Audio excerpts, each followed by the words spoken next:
नमस्कार. आज आपण आलो आहे मध्य प्रदेश ओरछा या ठिकाणी. आता तुम्ही जे पाहताय हे आहे जहांगीर महल. 16व्या आणि 17व्या शतकात या राजवाड्याचं बांधकाम झालंय.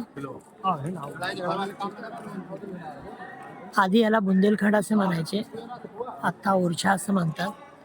अतिशय सुंदर असं दगडी कोरीव काम आहे.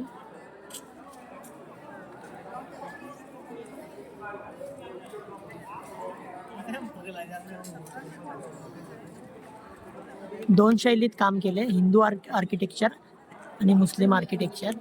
हे तुम्ही वर पाहताय घुमट टाईप, हे मुस्लिम आर्किटेक्चर आहे. आणि त्याच्याच वर पाहताय का कमळ सारखा आकार, आता तुटलंय थोडं, ते हिंदूचं आर्किटेक्चर आहे.